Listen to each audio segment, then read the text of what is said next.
तो M2 के लिए हम लोग वैल्यूज पुट कर देते हैं। M2 यहाँ जाएगा तो क्या हो जाएगा M1 V1 divided by V2। First molarity was equal to 0.5 molar into volume was 30 ml। Now volume has become 500 ml। ml से ml कट गया, 0 से 0 काट दो, ये जाएगा 10 के ऊपर, तो आपकी वैल्यू आ जाएगी 0.03 मोलर। सी आपने डाइल्यूट किया ना सॉल्यूशन, तो कंसेंट्रेशन पहले कितनी थी 0.5 और अब कितनी होगी 0.03 मोलर हो गई। अगर आपने वॉल्यूम 30 से कहाँ ले गए 500 ml तक, तो इतना डाइल्यूट कर देना सॉल्यूशन, तो कंसेंट्रेशन क्या हो गई ऑब्वियसली कम, और कितनी इतनी कम हो गई। चलो आई होप क्लियर हुआ। नेक्स्ट क्वेश्चन पे चलते हैं। यहाँ पे देखो आपको बताना है calculate the mass of urea required in making 2.5 kilogram of 0.25 molar aqua solution. NCERT का 2.4 क्वेश्चन है, अगर बोर्ड पे नजर नहीं आ रहा वहां से क्वेश्चन रीड कर लो। यूरिया का फॉर्मूला NH2CO NH2 होता है, मॉलिक्यूलर मास 60 ग्राम आएगा आपका। देखो गिवन क्या क्या है, गिवन है आपको सॉल्यूशन का मास 2.5 किलोग्राम, ठीक है। नेक्स्ट आपको गिवन है molarity and that is your 0.25 molar. आपसे पूछा क्या है उसने, मास ऑफ यूरिया नहीं पता हमें, x ले लेते हैं, ठीक है। यूरिया का मास x ले लेते हैं। मोलारिटी के फॉर्मूले में रखो भाई सारी चीजें, क्या होता है mass of number of moles of urea. Number of moles के लिए क्या चाहिए, mass divided by molar mass. Mass कितना है x, मोलर मास कितना है 60, तो x बाई 60 डिवाइडेड बाय क्या होता है मास ऑफ सॉल्वेंट। क्या रखोगे इसमें 2.5 किलोग्राम, हाँ क्या रखोगे 2.5 किलोग्राम। किसका मास है, सॉल्यूशन का मास है, चाहिए किसका है सॉल्वेंट का। सॉल्वेंट का मास कैसे निकालेंगे, कुछ नहीं करना, सॉल्वेंट का मास होता है सॉल्यूशन माइनस सॉल्यूट। अब आप कहोगे सॉल्यूट गिवन ही नहीं है, पता है भाई गिवन नहीं है, गिवन नहीं है तो x लिख दो, तो क्या हो जाएगा 2.5 किलोग्राम है, ठीक है। और इसका मास किस में आएगा ग्राम में, तो इसको भी चेंज करो, माइनस करने के लिए यूनिट सेम होनी चाहिए, तो 2500 माइनस x ग्राम, ये क्या हो गया सॉल्वेंट का मास। वैल्यूज पुट करो, मोलारिटी है 0.25 is equal to x by 60 divided by 2500 minus x। Gram था और आपको चाहिए क्या किलोग्राम। किलोग्राम में करने के लिए क्या करेंगे 1000 से मल्टीप्लाई। तो इसको सॉल्व करना, x के लिए आंसर कुछ 36.9 ग्राम आ जाएगा या 39.6 ऐसे ही है, ठीक है, चेक कर लेना 36.9 ग्राम।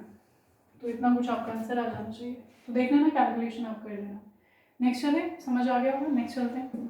इसको यूनिटरी मेथड से भी कर सकते हैं, ठीक है। जिन बच्चों को न्यूमेरिकल्स के साथ कोई प्रॉब्लम नहीं, यूनिटरी मेथड से कर लो। देख लो भाई 0.25 मोलर है अगर, तो इतना सोल्यूशन प्रेजेंट है, तो इतने सोल्यूशन में क्या प्रेजेंट होता है 2.5 मोल ऑफ यूरिया। तो यूरिया का 1 मोल का मास इतना है, तो 0.25 मोल का मास निकाल लेना। तो देख लेना कि 25 किलोग्राम के अंदर या फिर इतने मोलर के अंदर कितना प्रेजेंट होगा, इतना हमारे पास प्रेजेंट होगा। जो यूनिटरी मेथड से चाहो तो वैसे कर लेना, जिन बच्चों को फॉर्मूला यूज करना है वैसे कर सकते हैं। नेक्स्ट देखिए कैलकुलेट करवा रहा है आपसे मोलारिटी, मोलारिटी और मोल फ्रैक्शन। तो कोई नहीं बात नहीं, सब करते हुए आ रहे हैं, कर देते हैं दोबारा से। अगर आपसे ये क्वेश्चन अभी तक नहीं हो रहे थे पॉज करो, खुद से ट्राई करो, इसको करने का हो जाएगा बहुत आसानी से। देखिए भाई मोलारिटी पहले लिखते हैं। मोलारिटी का formula number of moles of solute. Solute क्या है KI। अच्छा पहले गिवन लिखना है, मैं लिख नहीं रही हूँ, स्पेस मैंने छोड़ा था, मैं ना लिख देती हूँ मैं। KI के लिए क्या क्या दे रखा है भाई, mass by mass percentage. Mass by mass percentage अगर दे दिया तो इसका मतलब क्या कह रहा है कि अगर आप सॉल्यूशन को 100 ग्राम लोगे तो KI कितना होगा 20% है तो 20 ग्राम। बचा हुआ एक्वस सॉल्यूशन है तो पानी होगा 80 ग्राम।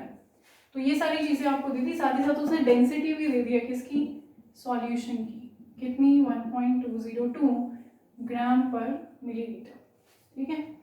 ये आपके पास सॉल्यूशन की डेंसिटी आ गई है। मोलारिटी के लिए देखें क्या चाहिए हमें, number of moles of KI divided by mass of solute,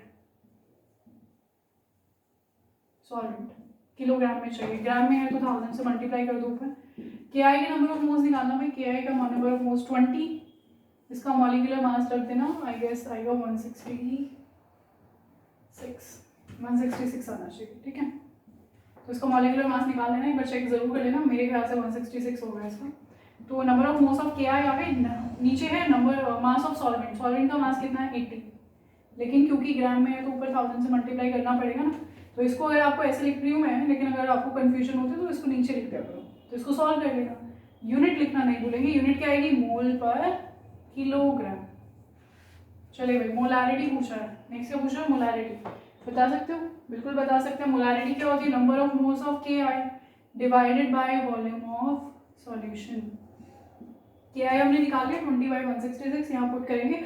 solution की वॉल्यूम की जगह पर क्या पुट किया जाए, गिवन है क्या सॉल्यूशन की वॉल्यूम, वॉल्यूम वॉल्यूम नहीं गिवन है, क्या गिवन है, सॉल्यूशन का मास और सॉल्यूशन की डेंसिटी।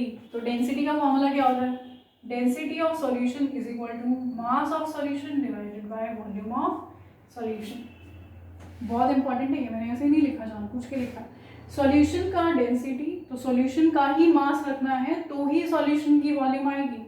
मेरा कहने का मतलब क्या है, डेंसिटी यहाँ पे रखोगे 1.202, और बच्चे क्या करते हैं यहाँ पर पता है क्या लिखते हैं, मास ऑफ के आई, क्योंकि यहाँ पर पढ़ लिया है डेंसिटी ऑफ के आई इतना है, तो क्या करेंगे, मास ऑफ के आई रख देंगे 20। लेकिन बेटा अगर आप 20 ग्राम किसका रख रहे हो, के आई का मास, तो वॉल्यूम भी किसकी आएगी, के आई की आएगी। आपको क्या चाहिए, सॉल्यूशन की वॉल्यूम, तो उसके लिए क्या करना पड़ेगा, सॉल्यूशन की डेंसिटी, सॉल्यूशन का ही मास, सॉल्यूशन की ही वॉल्यूम आएगी तभी।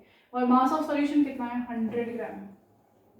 यहाँ पे ध्यान से देखो, उसने एक सॉल्यूशन ऑफ के आई की डेंसिटी दी है, के आई की डेंसिटी नहीं दी, सॉल्यूशन ऑफ के आई की डेंसिटी दी है, तो पूरे सॉल्यूशन की डेंसिटी है ये। मास रख दिया भाई, वॉल्यूम के लिए क्या करोगे, इधर ले जाओ वॉल्यूम को, ये नीचे आ जाएगा, तो volume is equal to 100 gram divided by 1.202 gram per millilitre.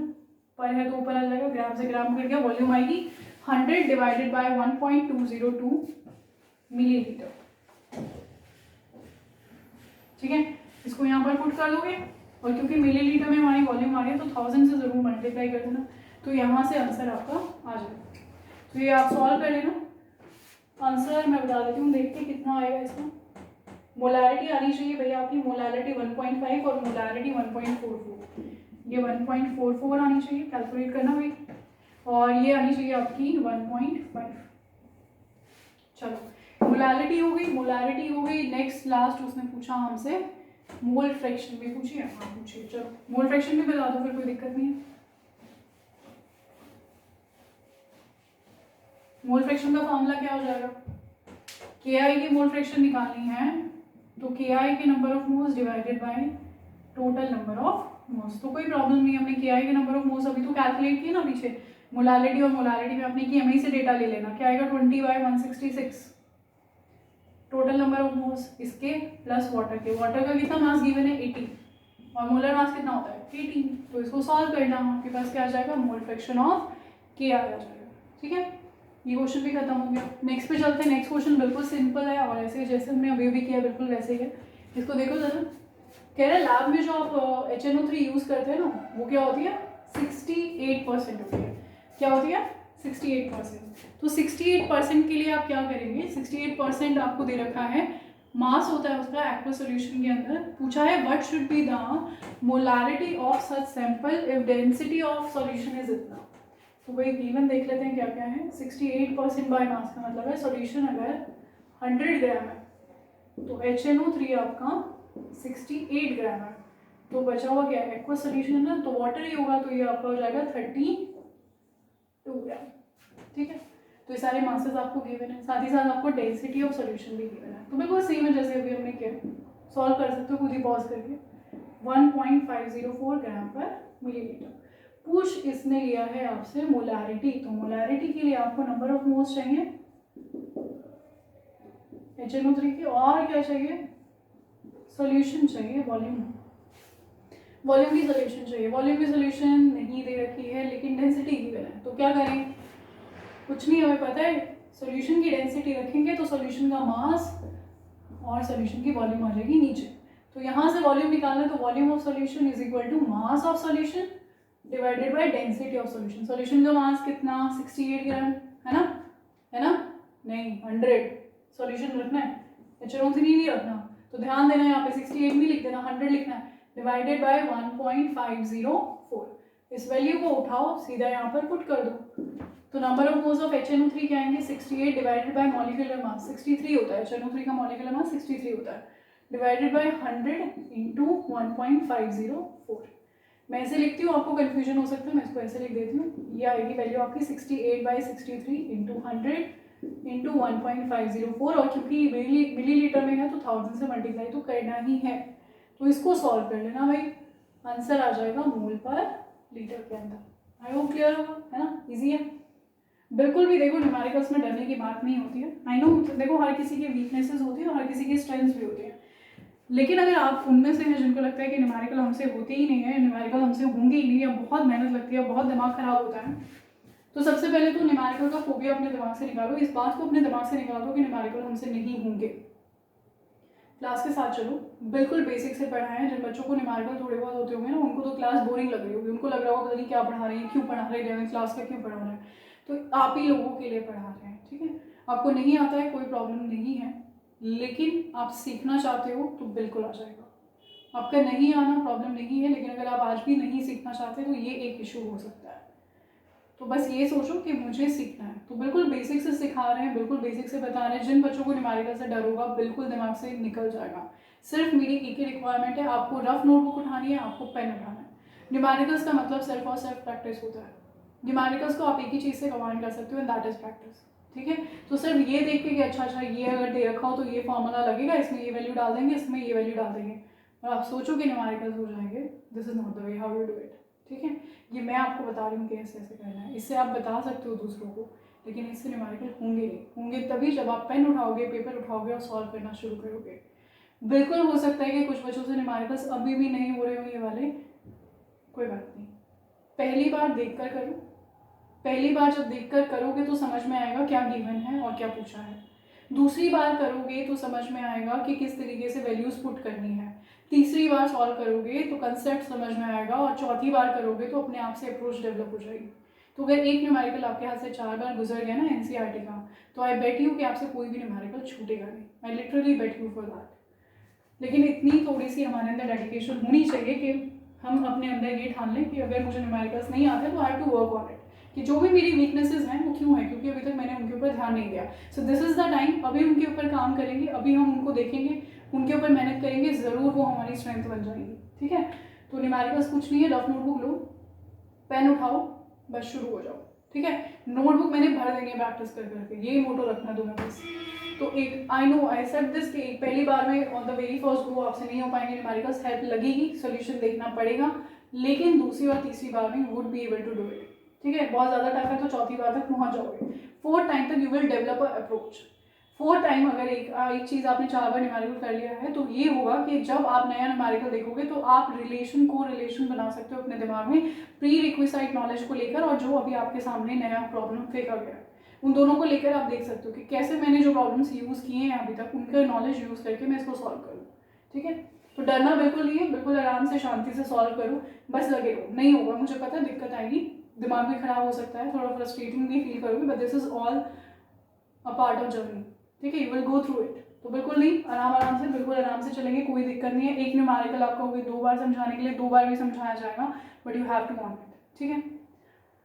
चलो नेक्स्ट देखो, ये क्वेश्चन इंपॉर्टेंट है, बिल्कुल वैसे ही जैसे अभी तक हमने किया है। तो अगर समझ आ गया है तो पॉज करके ट्राई करो सॉल्व करने का। ये क्वेश्चन सीबीएसई में पूछ चुका है 2-3 बार।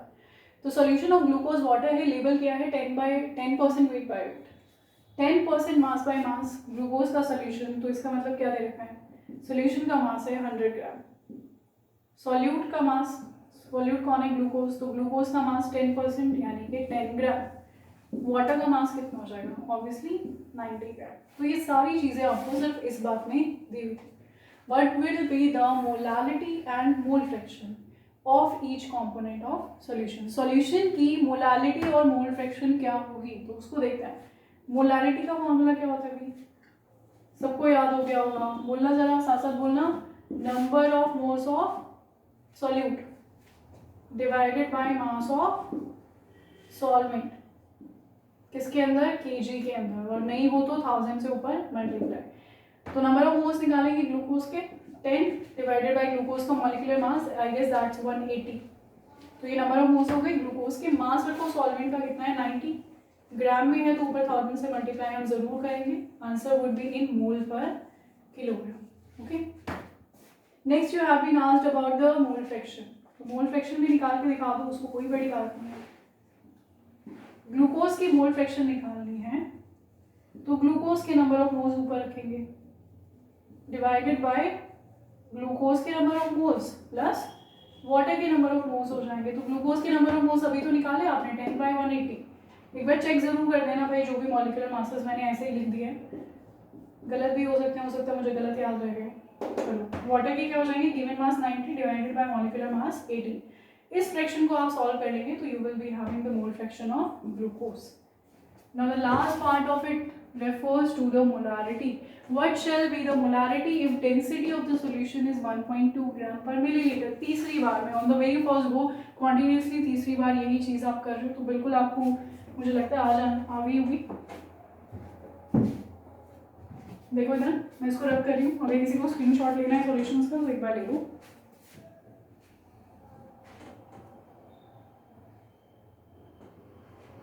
आई नो थोड़ा प्रॉब्लम हो रही होगी, थोड़ा स्पेस कम है, नेक्स्ट टाइम से माइंड दैट, थोड़ा सा स्पेस आपको दे देंगे ताकि देखने में प्रॉब्लम ना हो। चले भाई मोलारिटी निकालेंगे ना, मोलारिटी देखो, mole fraction number of moles रखना ग्लूकोज के, डिवाइड करना वॉल्यूम ऑफ सॉल्यूशन से।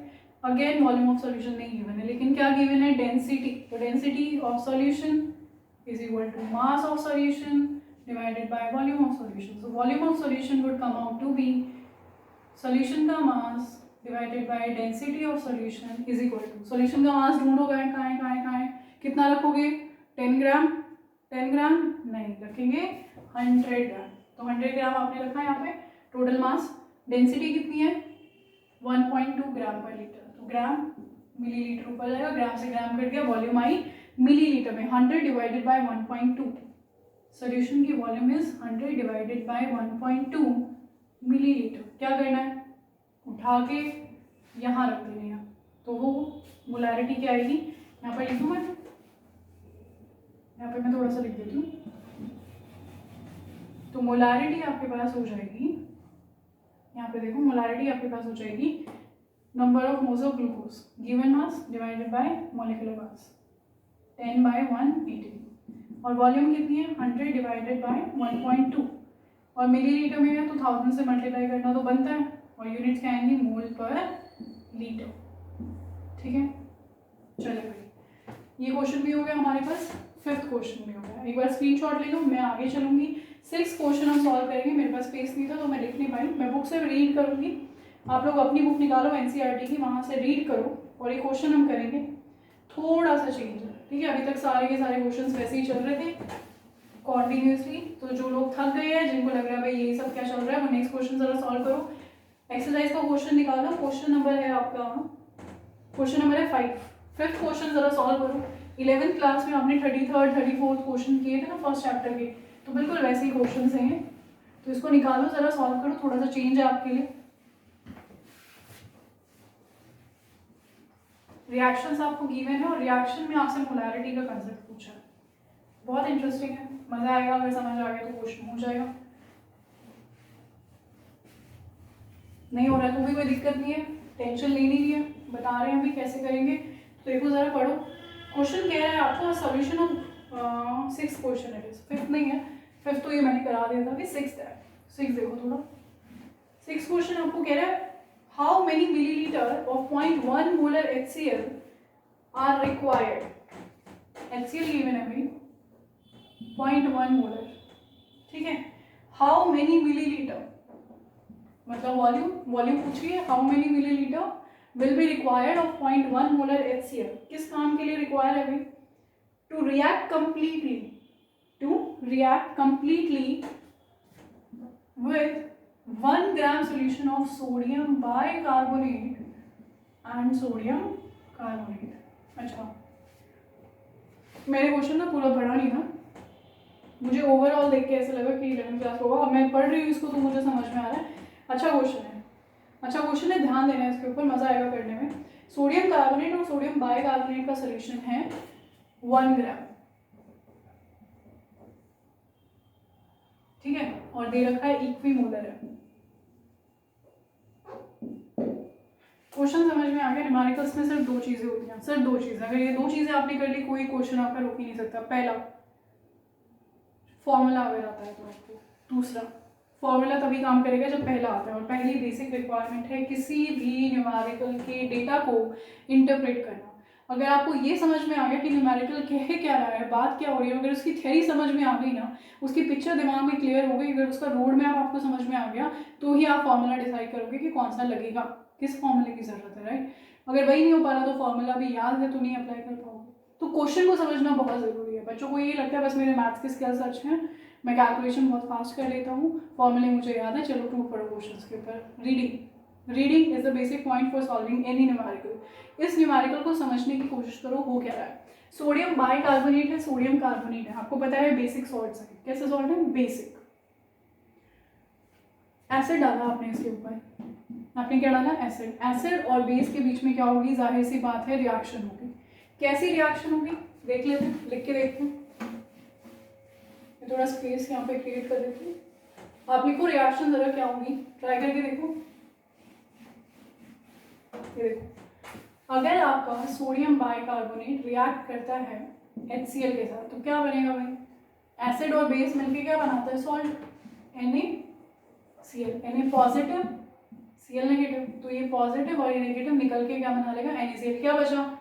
H2, यहाँ से H पॉजिटिव निकलेगा, कार्बोनेट आयन, H पॉजिटिव और एक ऑक्सीजन यहाँ से वाटर, और कार्बोनेट आयन अपने आप को किसमें स्टेबलाइज कर लेता है? CO2 के अंदर। तो ये रिएक्शन होगी भाई, सोडियम कार्बोनेट अगर रिएक्ट करेगा तो ये बनेगा। रिएक्शन बैलेंस रहेगा, चेक करना बैलेंस रहेगा, बिल्कुल बैलेंस्ड है, ठीक है। हाँ, जो सोडियम कार्बोनेट के होगा, ये भी बेसिक है। एसिड के साथ रिएक्शन करोगे, कोई नई टेक्निक तो आएगी, सेम चीज़ें, same principle, acid plus base salt बनेगा। Na positive, Cl negative, NaCl। Hydrocarbonate का यहाँ से देखो, H और Cl, H और कार्बोनेट, H2O और CO2। क्या ये रिएक्शन बैलेंस है? नहीं, ये रिएक्शन बैलेंस नहीं है।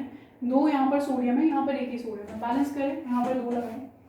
ऐसा करने से आपके पास Cl भी दो हो गए हैं, तो यहाँ पर भी 2 कर दें। अब देखिए क्या बैलेंस है, अभी बैलेंस है 2 सोडियम 2 हाइड्रोजन, ऑक्सीजन 3 है, यहाँ पर भी 3 है। So it's all sorted now. आपसे पूछा HCl है आपके पास, HCl को अगर एक बार एक HCl को, एक सोडियम बाइकार्बोनेट है तो उसको रिएक्ट होने के लिए एक HCl का मोल लगता है। स्टोइशियोमेट्री रीड करेंगे हम यहाँ पे रिएक्शन की, लेकिन 1 मोल सोडियम कार्बोनेट को HCl के साथ रिएक्ट करने के लिए 2 मोल किसके चाहिए? HCl के चाहिए। यानी कि आपको पूछा है HCl का अमाउंट, नंबर ऑफ मोल्स निकालो आप सबसे। देखो, अगर आपको वॉल्यूम पूछी है, आपको मास पूछा है, आपको कोई भी, आपको नंबर ऑफ एटम्स या मॉलिक्यूल्स पूछे हैं, आपको कुछ भी ऐसी कोई भी अमाउंट पूछा है, तो सबसे पहले आप नंबर ऑफ मोल्स निकालोगे, क्योंकि हमें पता है कि नंबर ऑफ मोल्स अगर हमें पता चल गए तो हम वॉल्यूम भी निकाल सकते हैं उससे, हम उससे मास भी निकाल सकते हैं और हम उससे नंबर ऑफ एटम्स भी निकाल सकते हैं। तो जो भी हमें रिक्वायरमेंट होगी वो हम सब निकाल लेंगे, लेकिन हमें इनिशियली क्या पता होने चाहिए? Number of moles. Number of moles हम कैसे पता लगाएंगे HCl के, कि कितने लगेंगे? कितने लगेंगे भाई? अगर आपके पास एक सोडियम कार्बोनेट है तो 2 HCl चाहिए, एक सोडियम बाइकार्बोनेट है तो 1 HCl चाहिए। यानी कि अगर आपके पास इक्विमोलर, क्या बोल दिया उसने? इक्विमोलर, दोनों का मिक्सचर प्रेजेंट है। क्या प्रेजेंट है? मिक्सचर प्रेजेंट है, दोनों एक साथ में प्रेजेंट है। यानी कि अगर दोनों के 1-1 मोल होंगे तो इसके कितने मोल चाहिए होंगे? दोनों के मिला के कितने होंगे? 2। तो इसके कितने चाहिए? 3 मोल। यानी कि इसके सॉल्यूशन के अगर इक्विमोलर है, उसने दिया हुआ यहाँ पे, दोनों ही इक्वल मोल्स में प्रेजेंट होंगे। अगर ये 1 मोल है तो ये भी 1 मोल ही होगा। तो अगर ऐसी चीज़ हम ले लें, अगर ऐसी सिचुएशन हम ले लें, तो इन दोनों का, अगर इसका 1 मोल है, इसका 1 मोल है, तो इनके 2 मोल पर 2, देखो यहाँ से क्या निकाल सकती हूँ मैं? 2 mole of equimolar solution of sodium carbonate and sodium bicarbonate requires 3 mole of HCl। अगर आपके पास इक्विमोलर सॉल्यूशन है, जो कि है किसका? सोडियम कार्बोनेट और सोडियम बाइकार्बोनेट का, तो ऐसे सॉल्यूशन के 2 मोल अगर आपके पास है तो HCl के 3 मोल आपको चाहिए होंगे। काम खत्म। कैसे? आपने रिलेशन डेवलप कर लिया कि भाई अगर मेरे सॉल्यूशन के सॉल्ट का अगर इतना सॉल्यूशन 2 मोल का प्रेजेंट है तो HCl के 3 मोल चाहिए। अब काम ही खत्म हो गया। यहाँ से बस ये निकाल लो कि इनके कितने नंबर ऑफ मोल्स हैं। अगर आपको एक बार ये पता चल गया इन सॉल्ट के कितने नंबर ऑफ मोल्स हैं, तो HCl के नंबर ऑफ मोल्स तो आप बता ही सकते हो ना। और एक बार HCl के नंबर ऑफ मोल्स आ गए तो चाहे उससे वॉल्यूम निकालो HCl की, चाहे उससे आप मास निकालो HCl का, चाहे आप पार्टिकल्स निकालो, नंबर ऑफ मॉलिक्यूल्स निकालो, कुछ भी निकालो नंबर ऑफ मोल्स आने से। तो देखो अगर आपके पास 1 मोल सोल्यूशन है, अगर इसका 1 मोल सोल्यूशन हो जाएगा तो आपको HCl के कितने मोल चाहिए? 3/2 मोल्स ऑफ HCl। ये कहानी है। तो रिएक्शंस ने हमें ये बता दिया कि आपको जितने भी, आपको अगर एक बार ये पता चल जाए कि इनके कितने नंबर ऑफ मोल्स प्रेजेंट है तो आप HCl के नंबर ऑफ मोल्स निकाल सकते हो 3/2 से मल्टीप्लाई करके। एक बार इसे लिखो क्योंकि मुझे लर्न करना पड़ेगा ये, या फिर मैं कोशिश करती हूँ साइड में सॉल्व करने की। इसको देखें, चलो ट्राई करते हैं कि जितनी इन्फॉर्मेशन हमारे पास है उससे हम क्या करें, नंबर ऑफ मोल्स निकाल सकेंगे। एंड ऑब्वियसली निकलेंगे तभी तो क्वेश्चन दिया है ना उसने। तो चीज़ें हो सकती हैं, प्रॉब्लम सॉल्व हो सकती हैं, इसीलिए प्रॉब्लम्स दी हुई है, उनका सॉल्यूशन है इसलिए है। चलो इक्विमोलर है, 1 ग्राम है, तो 1 ग्राम अगर हमारे पास है तो क्या ले लेते हैं, मास आप ले लो सोडियम बाइकार्बोनेट का, x ले लो। मैंने मान लिया अपनी तरफ से कि मेरे पास सोडियम बाइकार्बोनेट कितना प्रेजेंट है, x ग्राम। तो भाई सोडियम कार्बोनेट कितना प्रेजेंट हो जाएगा, 1 माइनस x ग्राम। हो गया। अब क्या हो गया, नंबर ऑफ मोल्स निकालो, क्योंकि एक और हिंट हमारे पास है कि ये दोनों इक्विमोलर है। तो अगर किसी तरीके से मुझे इन दोनों का मास पता चल जाए तो मैं इनके नंबर ऑफ मोल्स निकाल सकती हूँ divided by there molecular mass. तो नंबर ऑफ मोल्स हमें इक्वल दे रखे हैं, निकालो जरा।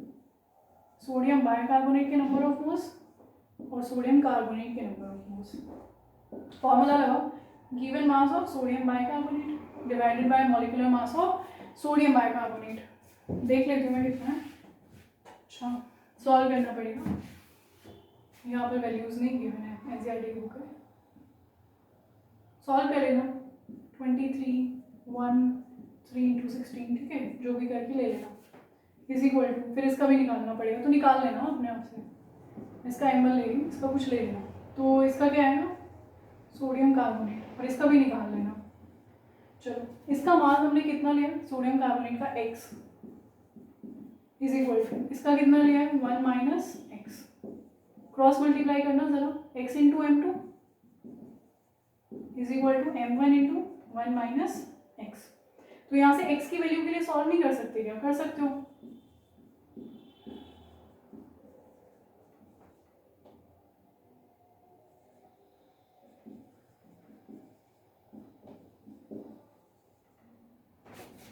तो ये आ गया, देखो x की वैल्यू क्या आ जाएगी, molecular mass of sodium carbonate, sodium bicarbonate divided by दोनों का molecular mass.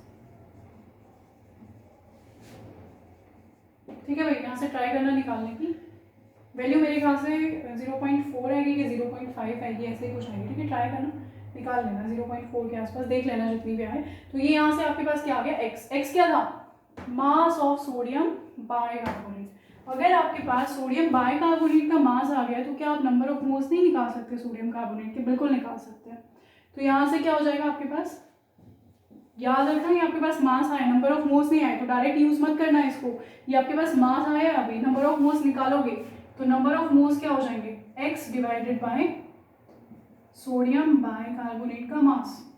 Number of moles आ गए, दूसरे के नंबर ऑफ मोल्स भी सेम हो जाएंगे ना भाई, वही किसके होंगे, सोडियम कार्बोनेट के भी वही हैं और सोडियम बाइकार्बोनेट के भी वही हैं। तो एक बार अगर नंबर ऑफ मोल्स आ गए तो क्या HCl के नंबर ऑफ मोल्स नहीं निकाल सकते, HCl के नंबर ऑफ मोल्स कितने हो जाएंगे, अगर 1 मोल इसका लगता था तो HCl के 3/2 लगते थे, अब कितने लगेंगे, 3/2 टाइम्स ऑफ इसके मोल्स, इसके कितने, x डिवाइडेड बाय NaHCO3 का मॉलिक्यूलर मास।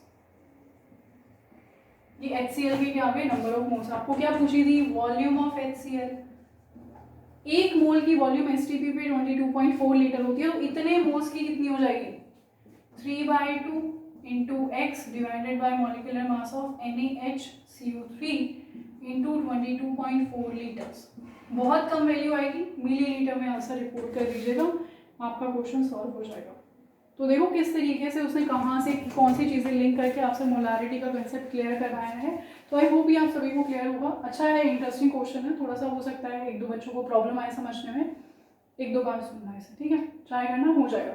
नेक्स्ट क्वेश्चन कंपनसेटरी है, इसका बहुत ही आसान आपको दे दिया है। पढ़ना जरा क्वेश्चन नंबर 7 क्या कह रहा है आपको। देखो इसका स्क्रीनशॉट ले लो ताकि मैं रब कर सकूँ इसे। देखिए भाई नेक्स्ट क्वेश्चन आपको कह रहा है a solution is obtained by mixing 300 gram of 25%, 300 gram of 25% solution and 400 gram of 40% solution। दो सॉल्यूशन है आपके पास ए और बी, ठीक है। ए का आपने 300 ग्राम ले लिया और वो सॉल्यूशन 25% बाय मास था। बी का आपने 400 ग्राम लिया और वो सॉल्यूशन क्या था आपका 40% मास बाय मास। यानी कि क्या कह रहा है, इसमें 25% सॉल्यूट है और इस 400 ग्राम में से 40% क्या है, सॉल्यूट है। तो पहले अगर आपको सॉल्यूट निकालना हो तो सॉल्यूट कितना हो जाएगा आपके पास, देखो इसका सॉल्यूट कितना है 25%, तो परसेंटेज हटाओ 100 से डिवाइड करो, ये क्या हो गया ए का सॉल्यूट।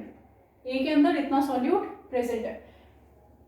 टोटल निकालने के लिए क्या करो, बी का भी ले लो। बी में कितना है 40, किसका 40%, 400 का 40%। इसको सॉल्व करना, यहाँ से आपके पास क्या आ जाएगा टोटल सॉल्यूट, क्या आ जाएगा यहाँ से आपके पास जो आपने इन दोनों को मिक्स करके नया सॉल्यूशन बनाया ना उसका सॉल्यूट आ जाएगा। और solution mass by mass percentage के लिए आपको क्या चाहिए, mass of solute divided by mass of solution. तो सॉल्यूशन क्या होगा, जो आपने दोनों का टोटल लिया है, 300 ग्राम इसका लिया, 400 ग्राम इसका लिया, तो टोटल हो गया आपके पास 700 ग्राम। इसको यहाँ पुट करें और ये जो सॉल्यूट आपने निकाला उसको यहाँ पुट कर दें, ठीक है। तो ये क्या आ जाएगा आपके पास आ जाएगा, इंटू 100 भी तो करोगे ना, तो क्या आ जाएगा simple mass by mass percentage हो जाएगी। अब जिन बच्चों को लगा कि क्लास बोरिंग थी, आई लिटरली ऐसे बिल्कुल बोरिंग लग सकती है, सारा का सारा रिवीजन था जो 11th क्लास में हमने अभी तक किया है, लेकिन नेक्स्ट क्लास से हम लोग चैप्टर स्टार्ट करेंगे, तो ये आपको थोड़ा सा स्ट्रेंथन अप करने के लिए था, वार्म अप समझ सकते हो इसे, ठीक है। तो जिन बच्चों को न्यूमेरिकल से प्रॉब्लम है इन्हें बार बार प्रैक्टिस करो, क्योंकि आने वाले न्यूमेरिकल्स ये तो फिर भी आप इन कंसेप्ट से रूबरू थे, आप जानते थे इन कंसेप्ट को, लेकिन आने वाले न्यूमेरिकल्स थोड़े से आपको लॉजिकल लगेंगे, टफ लग सकते हैं नहीं, है नहीं, तो इसको आप थोड़ा सा प्रैक्टिस करना, ठीक है। नेक्स्ट क्लास तक ये क्वेश्चंस आप आई लिटरली एक्सपेक्ट किया आप ये 2-3 बार सभी क्वेश्चंस कंप्लीट कर लेंगे रफ नोटबुक में प्रैक्टिस करके, और इनके नोट्स भी बना लेंगे, नोटबुक में सॉल्व कर लेंगे, ठीक है। आज के लिए इतना ही class, thank you very much.